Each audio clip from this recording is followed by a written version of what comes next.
Prezados amigos e colegas, o que é uma prisão cautelar?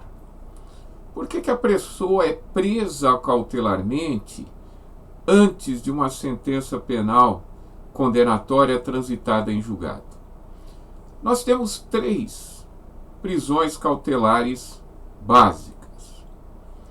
A primeira delas, e a mais comum, é a prisão em flagrante delito. Flagrante delito pressupõe a pessoa ser presa quando está praticando o delito ou acabou de cometer esse delito. No caso de acabar de cometer esse delito, ela é presa logo em seguida à prática do crime, há uma perseguição, a pessoa acaba sendo detida, ou que ela é presa também logo depois da prática do crime, com instrumentos, armas, objetos que façam presumir ser ela a autora do delito. No caso de prisão em flagrante delito, no prazo de 24 horas, a pessoa presa vai ser submetida a uma audiência de custódia. Lá o magistrado pode converter essa prisão em flagrante em prisão preventiva ou conceder a liberdade provisória, mediante o pagamento da fiança ou mediante a aplicação de medidas cautelares diversas da prisão, como, por exemplo, o uso de tornozeleira eletrônica ou recolhimento domiciliar, ou pode ainda, por entender que há alguma irregularidade no flagrante ou não ter havido flagrante, relaxar o flagrante. Isso normalmente ocorre quando nós temos alguma irregularidade, alguma ilegalidade no flagrante, uma ilegalidade instrumental. Mas ele pode entender também que não houve flagrante delito, que não havia flagrância. A pessoa é presa há muito tempo, por exemplo, depois da prática do crime.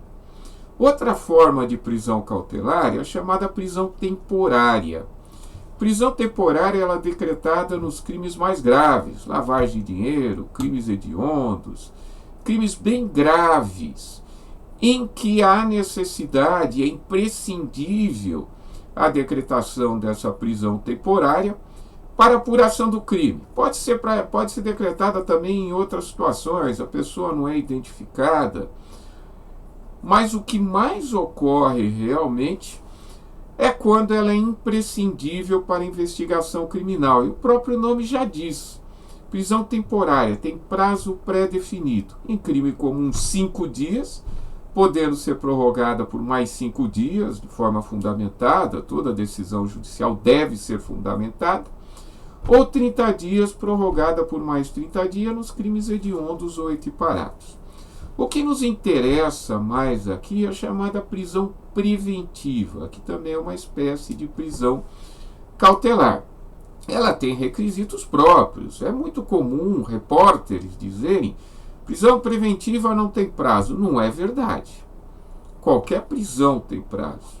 A prisão, depois de oferecida uma denúncia, ela não pode perdurar indefinidamente. Há uma razoabilidade. Normalmente os tribunais verificam se é razoável, um processo muito complicado ou não, há muitos réus ou não, e dentro desses critérios de razoabilidade vai verificar se já é o caso de se soltar a pessoa ou não, mas sempre há prazo para qualquer tipo de prisão cautelar. No caso da prisão preventiva, os requisitos básicos dela estão previstos nos artigos 312 e 313 do Código de Processo Penal.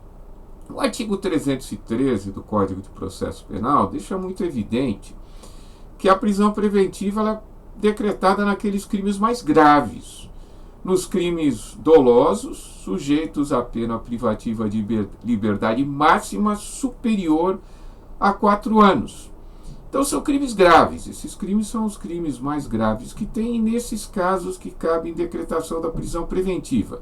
Há outras hipóteses, a pessoa é reincidente em crime doloso, ou quando descumpre medidas constritivas na Lei Maria da Penha, por exemplo, tem que ficar afastado da mulher por tanto tempo e acaba se aproximando dela, então descumpre. Ou quando ele descumpre medida cautelar anteriormente decretada. Mas normalmente o que nos interessa aqui, o que mais ocorre, são os crimes mais graves, aqueles crimes sujeitos à pena privativa de liberdade superiores a 4 anos, crimes dolosos. Os requisitos mais importantes, e esses que normalmente suscitam dúvidas, que são requisitos subjetivos, estão previstos no artigo 312 do Código de Processo Penal. 2 desses requisitos são o seguinte: a necessidade da prova da existência do crime, ou seja, já deve ter sido demonstrado que existe um crime, e como eu já disse, normalmente crimes graves, muito graves, para ensejar uma constrição cautelar, e que haja indícios suficientes de autoria. Indícios suficientes que aquela pessoa que poderá ter a prisão preventiva decretada é autora ou partícipe do delito. De alguma maneira, ela praticou esse crime ou concorreu, colaborou de alguma maneira para a prática desse delito, que é a participação. Então, esses requisitos devem estar presentes. Além deles, a prisão preventiva é decretada, estando presente um desses requisitos, para assegurar a aplicação da lei penal. Isto é, se a pessoa for condenada, ser possível que ela cumpra a pena e pena privativa de liberdade. Então, por exemplo, o risco de fuga. E aqui há a possibilidade dessa pessoa fugir, normalmente para um outro país, ou ela se homiziar em qualquer estado, no meio do mato, e não ser encontrada. Então, sem havendo prova disso, de que essa pessoa pode efetivamente fugir, pode ser decretada sua prisão preventiva para assegurar a lei penal. Segundo, por conveniência da instrução criminal. A pessoa pode atrapalhar ou está atrapalhando a colheita de provas, está ameaçando testemunhas, está sumindo com provas, ou pode fazê-lo. Normalmente são pessoas que têm poder econômico, um poder político, até um poder da força mesmo do crime organizado, de pessoas perigosas, que podem ameaçar testemunhas, que podem sumir com provas. Então, nesse caso, para que seja possibilitada a produção da prova, por conveniência da instrução criminal, pode ser decretada a prisão preventiva da pessoa. Ou para garantia da ordem pública. Nesse caso, são pessoas perigosas, crimes muito graves, e essas pessoas podem continuar a praticar os crimes, reiteração criminosas. Normalmente são pessoas que praticam crimes muito graves, já bandidos, que estão ligados à marginalidade, ou pessoas que desviam dinheiro, vão continuar a desviar dinheiro, ou pessoas que são corruptores, vão continuar corrompendo pessoas. Nesses casos, em que há essa possibilidade de reiteração criminosa, que essas pessoas podem continuar a praticar crime, também pode ser decretada a prisão preventiva. Ou para garantia da ordem econômica, pessoas que estão desviando muito dinheiro, que vão sumir com o dinheiro, ou que podem sumir com o dinheiro. Isso é muito mais difícil de ser decretado, porque diz respeito ao direito patrimonial, mas em tese é possível também para garantia da ordem econômica. E eu quero deixar bem claro uma coisa: se já há indícios suficientes de autoria, se já há prova da materialidade para a decretação da prisão preventiva, deve ser oferecida a denúncia. Deve ser oferecida a peça inicial acusatória para que tenhamos a instauração do processo criminal. Por quê? Os requisitos da prisão preventiva, esses indícios suficientes de autoria e prova da existência do crime, são os mesmos requisitos para o oferecimento e recebimento da denúncia. Então, se já há esses elementos, já há justa causa para se oferecer e receber a ação penal e, com isso, dar-se início a um processo criminal. Com isso, quero dizer o seguinte: é ilegal, é constrangimento ilegal prender alguém preventivamente sem que haja oferecimento da ação penal. Isso daí é normal na justiça estadual. aqui no estado de São Paulo, muito dificilmente é decretada a prisão preventiva de alguém sem que haja oferecimento da denúncia. Há algumas exceções. Por exemplo, falta um laudo, demora 3, 4 dias para esse laudo ficar pronto. Falta uma coisinha ou outra para que seja oferecida ação penal. 2 dias, 3 dias, 4 dias, 5 dias no máximo. Mas que isso não é possível, porque os elementos são os mesmos.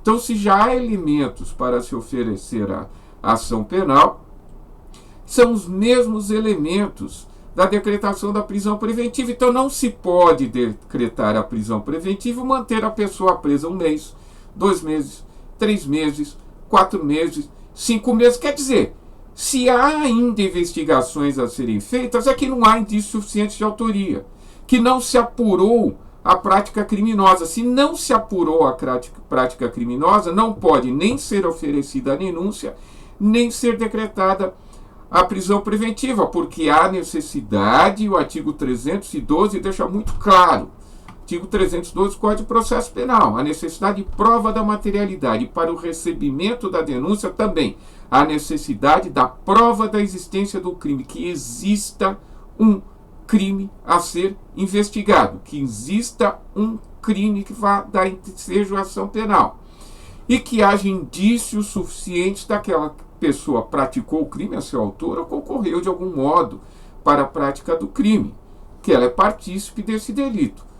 Não havendo oferecimento da denúncia, não se pode decretar a prisão preventiva, exceto em casos excepcionalíssimos. Então, todas as vezes que verificarmos pessoas presas 3, 4, 5 meses sem o oferecimento da denúncia, é causa inequívoca de constrangimento ilegal, passível de habeas corpus.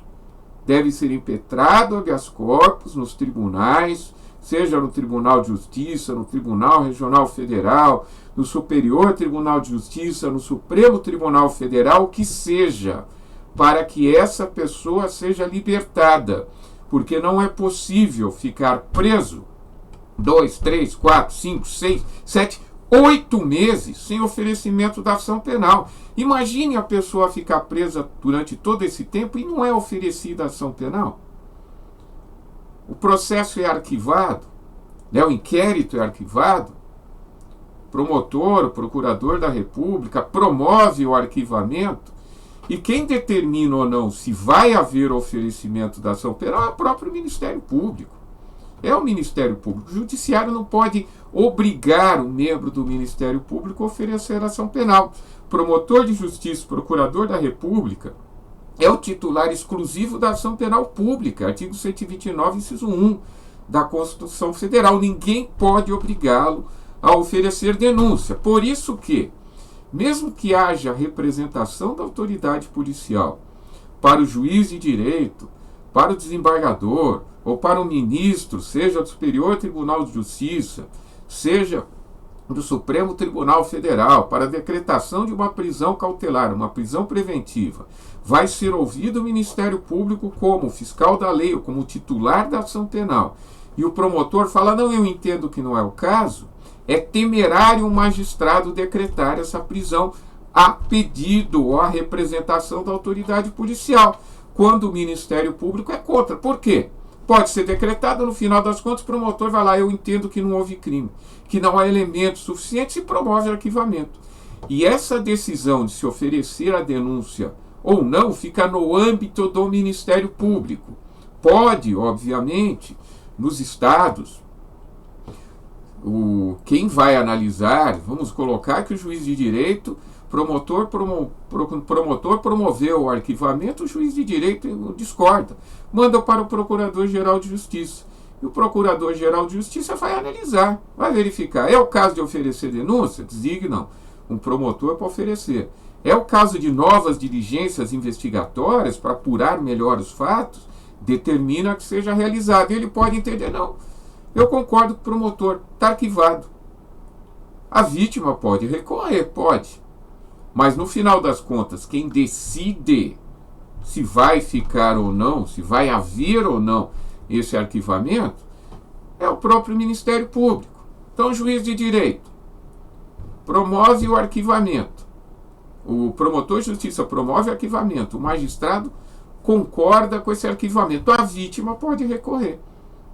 Mas quem vai decidir se haverá ou não o oferecimento da ação penal, ou se vai ser arquivado, é o próprio Ministério Público. O Procurador-Geral de Justiça entendeu, está arquivado, né? O juiz entendeu, não há caso elemento, não há elementos suficientes realmente. Procurador-Geral de Justiça, a vítima recorre. Procurador-Geral de Justiça diz, não há caso mesmo, acabou. Não pode de maneira nenhuma o magistrado obrigar o membro do Ministério Público a oferecer ação penal, porque violaria o artigo 129.1 da Constituição Federal. Então tudo se resolve no âmbito do próprio Ministério Público. É o último a falar. E no caso do Supremo Tribunal Federal, nem isso existe. Procurador-Geral da República promoveu o arquivamento, não há revisão, não há instrumento de revisão. A única coisa que o Supremo Tribunal Federal pode fazer é arquivar. Juiz não pode determinar investigações. Não existe a figura do juiz investigador. O juiz que promove qualquer tipo de investigador, ele é impedido de atuar no processo, porque ele tem interesse no desfecho da causa. Ou ele é suspeito. Não pode de maneira nenhuma. Qual a isenção que o magistrado tem de julgar, de decidir a causa, se ele mesmo investiga? Não há essa possibilidade. Não existe a figura do juiz investigador no Brasil, como existe na França. Mas lá, de qualquer maneira, o juiz investigador não é o juiz que vai julgar. Não é o juiz que julga. O juiz lá investiga realmente. Tem um juiz na fase investigatória, mas não é o mesmo juiz que julga. Então não há essa possibilidade. O Ministério Público promoveu a ação.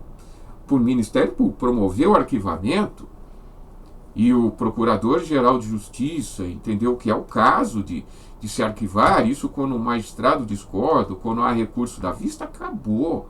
Não há mais o que fazer. O Procurador-Geral da República promoveu o arquivamento, o Supremo só tem que chancelar, só tem que dizer, não posso fazer nada, porque a inércia da jurisdição me impede de eu determinar qualquer tipo de investigação. Eu não posso fazer isso. O responsável por dizer se há elementos ou não para iniciar uma ação penal é o próprio Ministério Público. No caso de Supremo Tribunal Federal, não há revisão da promoção de arquivamento do Procurador-Geral da República. Não há mais o que fazer.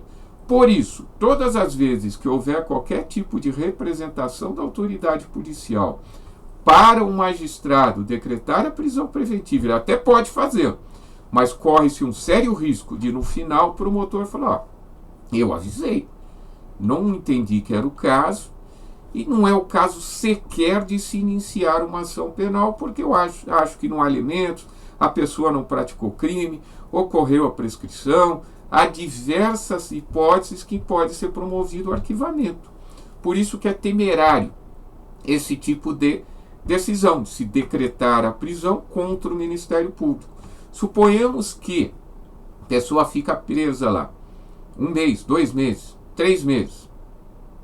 O que eu sempre disse que é errado. É errado. Se há decretação de uma prisão preventiva, tem que haver oferecimento da denúncia. Pior ainda é quando o próprio membro do Ministério Público falou, não é o caso. Se decretar. E essa pessoa fica presa 3 meses, depois o promotor de justiça promove o arquivamento, é mantido esse arquivamento pelo Procurador-Geral da República, no caso do juiz mandar pelo artigo 28. Como que fica a situação dessa pessoa? Ficou 3 meses de graça.